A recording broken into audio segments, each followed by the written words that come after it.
Hi kiddos, welcome back for a little extra. We are going to return to our good friend King Cyrus the Great and what he did. Now, if you remember, we know that he took over the Empire of Persia from his grandfather, and then he went in and conquered places, and he was much more merciful than many of the kings we've learned about. We stopped yesterday where he took over Babylon, who had exiled the Jews from their homeland, and here's what it says happened. The Babylonians and Assyrians had made the Jewish people leave their homes, but Cyrus was a merciful king. When he became the king of Babylon, he let the Jews go back to Palestine, and he let them go back to worshiping their own God. This made him even more popular.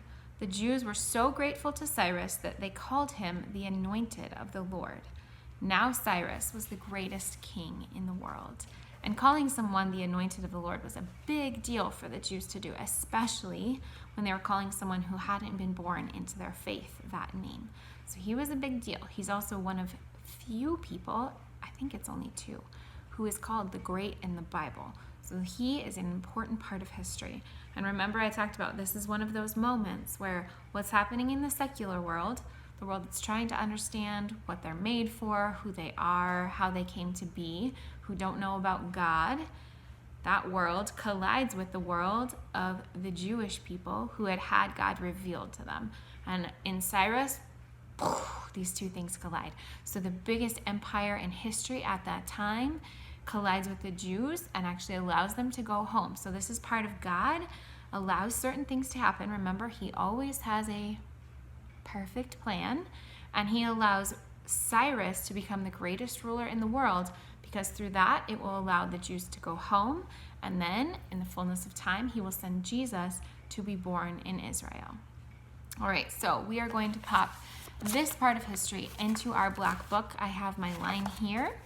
I'm going to start with my sentence, and we'll say Cyrus the Great. We want to remember that name.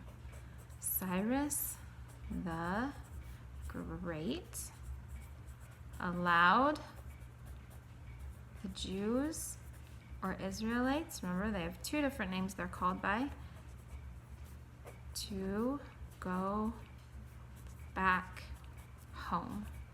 So there's your sentence. I will again attach the text underneath, parents. Cyrus the Great allowed the Jews to go back home. Okay, so here is this great king, and he's seen as great not only by the world, but by the Jewish people as well, because of what he allowed them to do. I'm just going ahead and putting this in cursive for my first graders.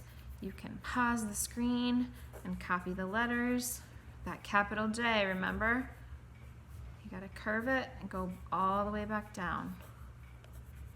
All right, to go back home. There are my sentences. Now, you could draw Cyrus perhaps on his throne, sending the people away. I think that could be fun, but you can also just draw the Jews walking, and I'm going to put a nice big arrow at the top. Let me see if I can do this so you guys can see it. So there's the start of my arrow. Okay, almost like I'm making a rectangle, and then I'm going to put a triangle on the top instead. And we'll just put promised land in here. So we remember they're heading back to that promised land. The land that God had promised to Abraham and given to the people, they are now finally going home to. And then I would just make a big crowd. Moms, dads, children, grandmas, grandpas, anybody you wish, walking their way back to the promised land. And that's what they would have to do. Remember, they didn't have cars, airplanes, they didn't even have animals probably to ride. They just got to walk back home. So you can get all your little guys, put them in their little Old Testament garb, their clothes, and send them all home. I'm sure they are happy. They've been away from their homes a long time. So you can see I've got their little feet, putting faces on them. Okay, you want to give them all hair and ears and all that. I'm going to get some arms on here fast. Okay, they probably didn't have much to take back with them. They had left a lot behind, and they were probably so excited to go home that not much came back with them from their exile. So here are the beginnings of all my little Israelites making their way home to the promised land.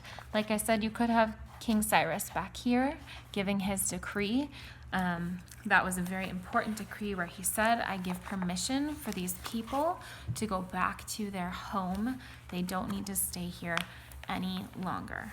Okay, now I want to tell you one more thing before I set you loose on your black books here. So here is Cyrus the Great. He is now the strongest leader in the world. But listen to this last sentence. There was still one country that didn't obey Cyrus, Greece. And soon the Greeks and Persians would meet in battle. And we will be learning about that in the near future. All right, there you go. There's your history lesson for today.